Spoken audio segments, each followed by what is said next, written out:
Hey, gun people! Man, they're coming after guns hard on all these lies and misdirection and trying to cloud the issue. So, one of my viewers, did a Freedom Information Act FOIA request from the PD and got a copy of their active shooter response. So, I'm going to go over that policy here. So, there's obviously a bunch of people. There's still a whole bunch of news that one, maybe four, all kind of different information out there. Here, CNN's reporting that there were 3 other deputies didn't go inside. And a lot of people are running with this saying, all the deputies stayed outside and another agency that showed up are the ones that immediately made entry. Well, for one, the shooter was already gone. So, in reality, it doesn't sound like when shots were being fired and people could hear people getting shot, no cops went in. And that's the big thing that everyone's missing here. The government failure, the government lies telling you they're going to protect you, and if you give us the guns, we'll protect you more, is absolutely crazy. So let's take a look at this policy here. So in most laws and most policies, a lot of times defining words, because that's what lawyers do when they get you into court, is the meaning of words, so they have to define what everything is. So at the start of Broward Sheriff's policy, they define an active shooter. And they define it as one or more subjects who participate in random shooting, spree, demonstrate, continues to inflict death and great bodily harm. This includes anyone with a firearm or any other type of deadly weapon, including knives and explosions. So someone running around with a knife in Broward Shower is considered an active shooter situation. And the reason why, well, one, they want to, guns, everything's guns, but they don't want to say knives are bad or explosives or anything else. It's a constant attack on guns, but it's just kind of defining. So if we have a guy in there doing carnage, we just know to deal with it as an active shooter. Okay? So real-time intelligence, they're defining what real-time intelligence is. And that's deputies' personal observation of people fleeing gunfire, etc. They don't say real-time intelligence is a 911 call, tweets, Facebook post. They're not calling that real-time intelligence. I mean, officers should not rely on that and can't say later, I had real-time intelligence for what I was getting. No. Because we, the department, defined real-time intelligence as observing and what a deputy sees, not what we're told. Now it goes into the response team. A deputy, and this is kind of, the meat of it, a deputy or team who are at the scene who have real-time intelligence. Remember, they're going back to here, what real-time intelligence. You have to see and justify yourself what you see and what you know, not what you're told, not what, or is being tweeted, not what the news is reporting. So a deputy or team, real-time intelligence, make a decision to enter the structure of the active shooter with the goal of stopping a threat. And then they go into what the extraction team is, what a rescue force is. Hot zone is the immediate area. A warm zone is the subject was immediately in a cold zone is a location of structure that may include staging areas. So now they're defining these zones here, basically saying, hey, if the guy's in there, we're going to call it hot. If we think the suspect left, it's going to be a warm. And if we know the suspect ain't anywhere around and it's a staging area, etc., we're going to call it a cold zone. And I'm kind of thinking they may have done this to say medical personnel and EMT cannot enter a hot zone. However, they can enter a warm zone. So it's just giving the cops, the common verbiage to use so we know when to send in. Dispatchers will know, do we have a hot zone? No, it's a warm zone. I mean, to me, when you get into all these great, cool, fancy names, with shooting red, green, clear, empty, loading, you start, just plain language to me works good, and you don't need all these secret code missions. But people writing policy always love to do this, feel important because they came up with a good word. Ooh, we have a warm zone. Ooh, look at me. I came up with that term. All right. Response and responsibilities. Upon recognizing active shooter, deputies on scene will immediately notify locations. That's the first priority, because they have it as A, is to notify communications, get backup. Communications' first priority is to notify SWAT. Very clear. No guessing here. Now we get into if real-time intelligence, remember we're going back to that real-time intelligence, not 911 calls, not what's being tweeted, only what a deputy sees. And team may, this is the key word here, may enter the area or structure to preserve life. A supervisor's approval or on-site observation is not required for this decision. So this is what is commonly I call a cover your ass statement. Policy can never really be black or white because you can't describe everything, but it definitely gives the intent on where the department is. Now this sheriff's a weasel. The more I find out about this sheriff, the more he's a weasel. So real-time intelligence, if the deputy sees it, he may enter. Now the deputy goes, oh, that cop should have entered. You know, the sheriff goes, that deputy should have entered. Well, you didn't put that here. You didn't say in your policy, when there's an active shooter and lives are at risk, deputies will enter. You didn't say deputies must enter. You didn't say that. You approved and you wrote policy that said deputies may enter, and now when a deputy chooses not to enter, you call him a coward and say he violated policy and he's wrong. And the reason why the agency is doing this, again, is this sheriff's trying to cover up his failed policies. He's running around screaming gun control is the answer so he can run around and run an incompetent organization. They were called to this guy's house 39 times.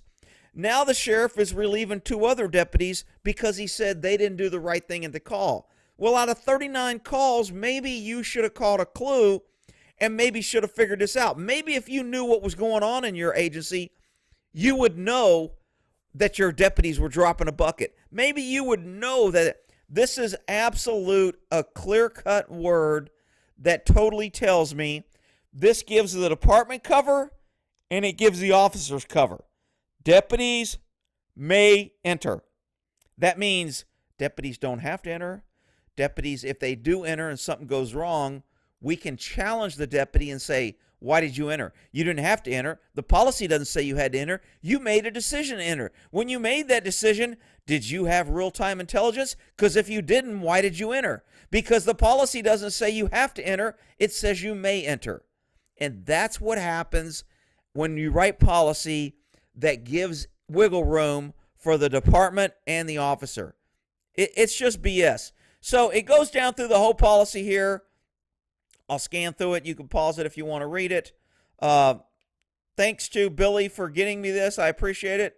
I don't want to give his last name because I don't want to get him harassed in case somebody gets upset that the policy is out. Then it goes into the debriefing. The instrument we're responsible for debriefing all personnel involved in action in a timely manner. Why aren't we seeing the debriefing? This is what...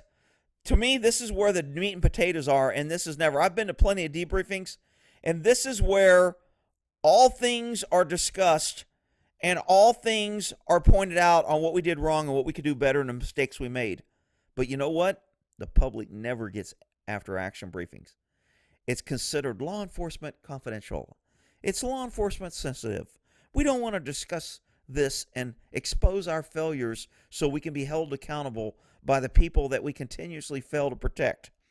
So people ought to be screaming and doing FOIAs for this after-action report, because that's where cops can talk and say, you guys screwed this up, and why didn't SWAT do this, and why didn't the team do this, and the policy is crap, and we should say this, and that's when everything gets put out. So, and of course, if the department knows that they're going to have to release the after-action report, they're going to be watered down and less accurate now. Right now, if you get old after-action briefings, you're going to find out a lot of information.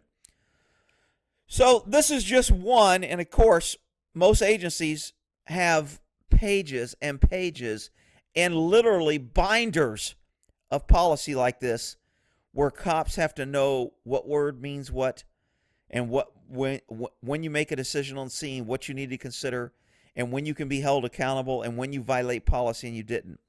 Now, this cop, so not the cop, the sheriff is saying what he saw is take up a position and he never went in. And this is Sheriff Israel here with his Weasley Clinton gun control promoting liberal left politician. He's not really a sheriff. He's just good at running around pointing fingers how everybody else, a good leader takes responsibility. He doesn't run around and blame everybody underneath him. This cop followed policy. So he's running around saying, we're investigating. What are you investigating? I did this investigation in 2 minutes. He followed policy. The thing says he may enter. He decided not to. It doesn't say he will, should, or has to enter, or must enter. It says he may enter. And he did not enter. And now you're trying to throw him under the bus as it's his problem that your agency went to this killer's house 39 times and didn't do anything. Your agency didn't do anything. The FBI didn't do anything when they were notified. Everybody failed. This guy went out and bought a gun when he probably shouldn't have bought a gun. He was committed for mental health issues. He's threatened people. He's putting guns in people's head. The DA failed to charge him for all the 39 times that you went out there to get him in the system and handle it. So government failed on multiple levels, and somehow you're trying to blame the officer that didn't go in 4 minutes because you weren't there. You weren't there with a gun. You didn't respond. You didn't go in. But man, you sure can point fingers. So who's this Sheriff Israel anyway? Well, he was born in New York. That could be a clue. Son of a New York homicide detective, began his career as a parole officer in Fort Lauderdale in 79. In the 80s and 90s, it says he worked narcotics, but it's kind of whether or not he worked them or was just kind of on the team supervising. So I saw a couple different things on that. Israel has been subject to 10 internal affairs complaints. So he's had 10 mainly for excessive force, although he was cleared for all of them. He served a stint as a SWAT commander, which means he was there for a while and they got rid of him. It doesn't say, he served a stint. Anyway, let's see. He left to run for sheriff in 2018, eventually won, and was reelected in 2016. Mr. Sheriff Israel, who wants to condemn everybody else for not going in, has a history of gun violence, opposing open carry. He doesn't like citizens having guns because he thinks he should only have a gun. Government should only have a gun because they'll protect you. Yes, sure they will. He doesn't like concealed weapons on campus. He implemented body cameras. Good. Guarding Broward County will now carry rifles. This is a key statement right here. Israel announced that deputies guarding Broward County schools will now, key word, pay attention to words, people, will now carry rifle, including AR-15s. What that statement means is they were not carrying them before. They probably weren't allowed because he doesn't like guns, and he didn't want his deputies having a big, mean gun at the school, so they weren't allowed to carry AR-15s. So he puts cops out there without the weapon, and this is another reason this cop may have not went in. You're going to put me out here and not allow me to carry a long gun so I can defend myself, and then want me to go after a guy with a long gun with just a pistol. Again, another failure on Sheriff Israel's part that nobody wants to concentrate on. He's changing the policy right now and saying they're going to be allowed to carry and include an AR-15. Big clue, people. This Sheriff Israel's a piece of crap in my book. So Sheriff Israel and his department kind of screwed up another mass shooting back, let's see, when does it say? 2017, Hollywood airport shooting. They didn't lock down a terminal and end up 6 other people were wounded. 5 people died. And the reason, again, there's always an excuse for why government fails, and it normally comes down, we need more money and we need more people. That's all government does. In the 98-page draft report, the agency mentioned the sheriff's aging radio system, which was garbled communications, forced police to improvise with hand signals and runners and cell phones. Really? So the reason people died this time wasn't because an officer didn't go in, wasn't because you went to the killer's house 39 times, wasn't because the FBI was notified. No. The reason people died this time was government didn't have enough money to buy brand new radios. And they had aging radios because they didn't have enough money. And money's the issue, because if we just raise taxes and get more money, government will be competent. Come on, people. When Sheriff Israel was running for sheriff, Stone, who I guess is big into political campaigns of McCain, Nixon, Trump, Stone said Scott Israel is an unqualified punk, a racist, and a thief. So he probably got scared when he's called a racist, so he had to get in touch with his liberal side and start crying gun control. And that's why he shows up with pictures of Hillary on how he's not a racist anymore, because Hillary's not a racist, because they're all liberal Democrats and they all need the black vote, so we can't connect racists to liberals. During Sheriff Israel campaign, I guess he was losing, and a former Aerosmith guitarist from Massachusetts constructed helped tip the scales in favor and gave a $245,000 support for Israel. And when he got that extra money, he was able to turn the race around and win, because money, telling lies, is the way you get elected in this country, not being held accountable. And when great Sheriff Israel was in charge, one of his deputies shot a guy carrying an air rifle in public, and he became the first cop on duty charged in a shooting. And that was, Sheriff Israel's great training. Again, more failures, and Israel's response was, it's a tough time to be a cop. Really? It's not tough now when you're saying you write policy where a cop may enter, and then when he doesn't enter, you say he should have entered. But your policy doesn't say he has to enter. And I know I have some people here that always comment about everything goes back to Jews and Jewish. I mean, I don't understand the hate for Jewish, but maybe I don't get it. But evidently there was some issues about his faith with the Jewish religion or something. I don't know. And now we have a state representative that urges Scott to oust Broward sheriff. Evidently they want the governor to kick him out. Now, I don't like the guy, and I think he's a weasel, and I don't trust him, and I think the people ought to throw him out, but I don't like the fact that people want the governor to come in and throw out an elected sheriff. Sheriff is the last thing that's elected by the people of the county. If they're stupid enough to elect him, then they get what they get. And I don't like other big government or federal government coming in saying, you know what, we're taking away your local controls on law enforcement even more. That's the problem with the feds and all these other places. You lose local control. The sheriff is the last local controlled government power the people have. And I'm not a fan of bigger government coming in and throwing out sheriffs. So I don't like the guy, but I don't like setting a precedent to where we can just throw a sheriff out because we don't like him either.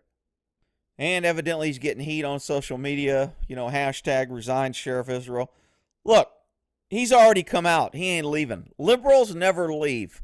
They never leave unless they have to. Once they get power, they're not giving it up. They're not going to step down. If he was any kind of a man, he would say, you know what, I was elected. If the people of this county don't want me and the outrage is out enough, I'll resign and move on.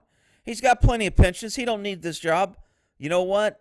He doesn't want to leave because he wants the power to run his weaselly liberal left agenda and cry guns are the problem. It's gun control. It's not my incompetence. It's not my inability to run an agency. It's not government's problem because I'm government. No, it's not that. That's not the problem. I need more money for more radios and more officers and everyone else, and you taxpayers are the problem for not giving me enough money. It's not me that's the problem. It's you taxpayers and you idiots who think the Second Amendment should stand for something and you should be allowed to have a gun, because he ain't for it, and I don't like him. And he's blaming NRA because, he's good at pointing fingers. It's the officer. It's the gun. I don't have enough money. It's the radios. It's not my fault. It's the NRA's fault. So now he's blaming the NRA, and the NRA came back and go, hey, you run the largest accredited sheriff's office in the United States, and you failed. Your office failed, and they did. 39 times they failed. This is the sheriff's education background. Look, education doesn't mean everything, but he's running around saying he's got a BA, big deal, and he's got FBI Academy. That National Academy is in the law enforcement world, it's kind of like this little badge of honor. They select only 60 people a year to go to that, and you have to apply, and it costs money. And in the Air Force, when you send a couple people to it, once a year, we get a couple slots for the Air Force, and look, I'm not impressed with it. It's some 6 or 8 week academic academy where you kind of sit in there and go over policy, and it's more for administrators. It's something that every chief of police wants to be able to put on their resume. It absolutely means nothing. But anyway, I digress. The FBI. Yeah, they're the ones that gets a call. The guy wants to kill somebody, and they go, thanks for calling, and do nothing. Wow, it's a great organization. The FBI. And here's a little clip from CNN where Sheriff Israel is screaming, we need to grab guns. And guns are the problem. It's not me. It's my radios. It's the officers. The officers are failing. I'm running investigations. We need more money and more ops. It's not me. Now we'll blame the guns. We need the power to take every firearm they have away from them and bring them to a mental health facility. 39 visits did not meet that standard? 39 visits, assaulting students, assaulting parents, taking bullets and knives to school. Did that not meet that standard? Well, which are you speaking about specifically? You seem to know about all 39. Well, I know there's one Florida statute where if he's sending messages threatening, if he's sending messages threatening to kill people, that right there, under Florida state law. Who did he send the message to kill people to? BuzzFeed, AP, Reuters, Yahoo News, all reported that was to other students. Who was the victim? It was sent to other students. Dana, Reuters can't be a victim. The only person who could be a victim is an individual. Sheriff, is what I'm saying. He's wrong. He's quoting the law and he's wrong. He's trying to appear smart, and he's absolutely wrong. The state can be a victim. There's statutory rape. There's other statutes that it takes it out of the hands of the victim to press charges. He's trying to make it say, unless we have a victim that says they want to press charges, we can't do anything, and that's absolutely wrong. But he's trying to appear smart, and he's trying to talk down to Dana Loesch, who's did a great job at CPAC. But let's continue to listen to the sheriff do his spin. An individual was threatened, and it was real. That's a crime. But if he's posting things... They were threatened with death. They were threatened that they were going to bleed. They were threatened that they were going to be killed. Well, what's your specific case? And he had already taken bullets and knives to school. He had already assaulted people. He assaulted his parent. He assaulted other students. 39 visits. And this was known to the intelligence and law enforcement community. Now, I'm not saying that you can be everywhere at once, but this is what I'm talking about. We have to follow up on these red flags. You're not the litmus test. Doesn't that meet the standard? You're absolutely not the litmus test for how law enforcement should follow up. You're wrong. There weren't 39 visits. Some of them, they were GOA. Some of them...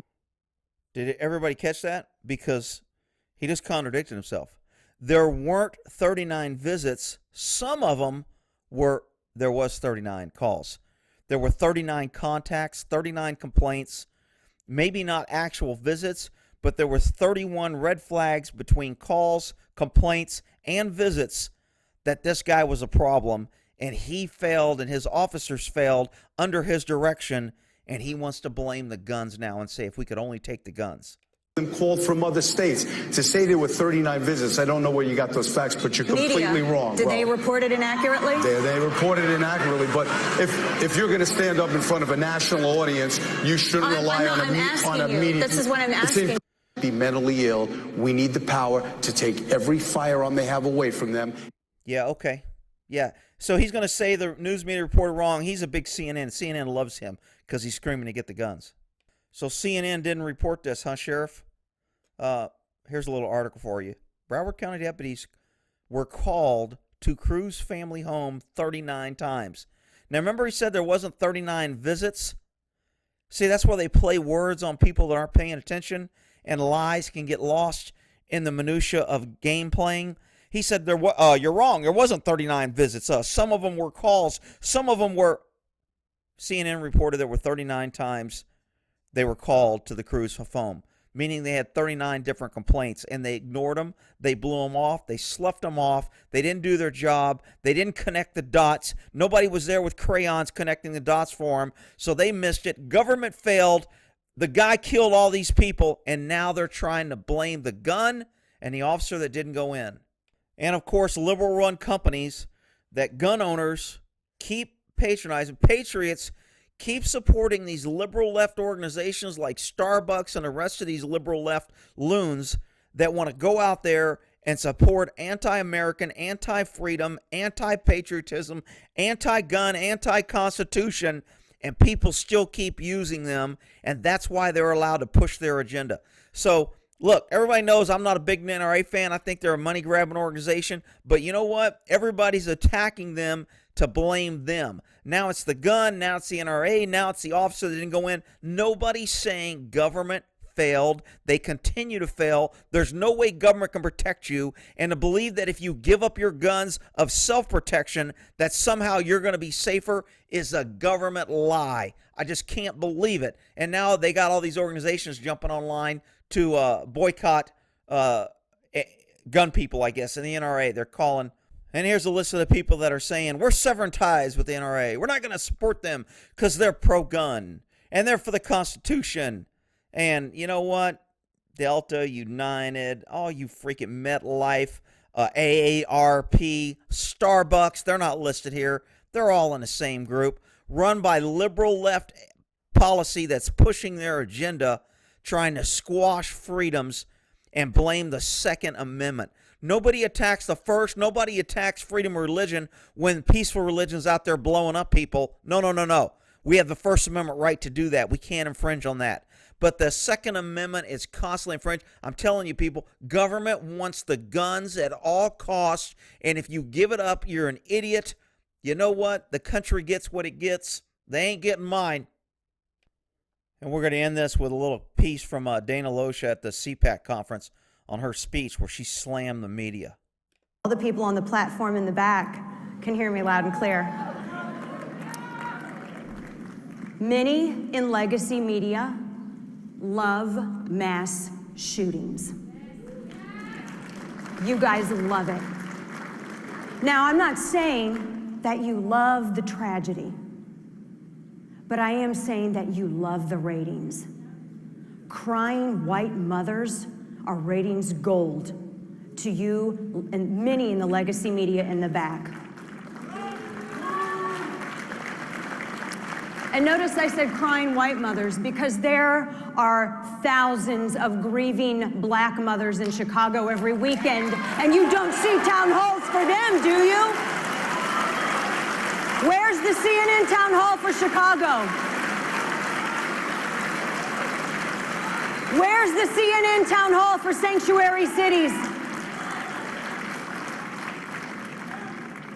Where was the CNN town hall for Jamil Shaw Sr., whose son was murdered by someone who illegally entered the country and had been deported repeatedly?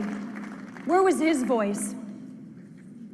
Where was the voice of those junior ROTC members last night, CNN?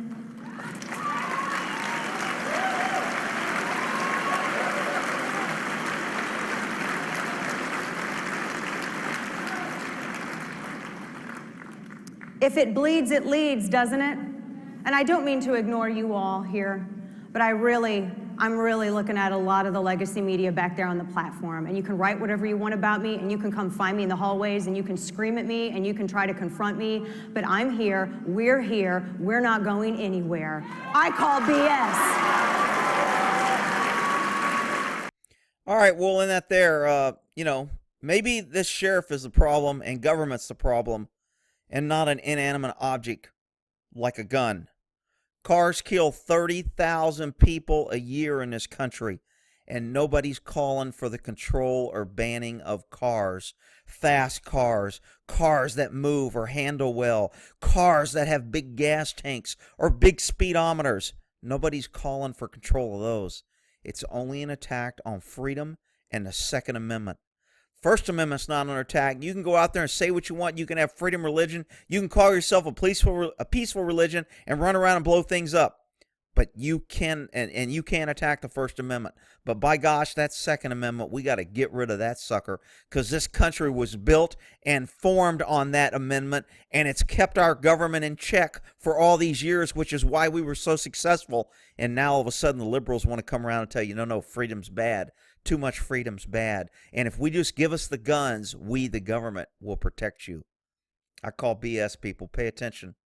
The end is near.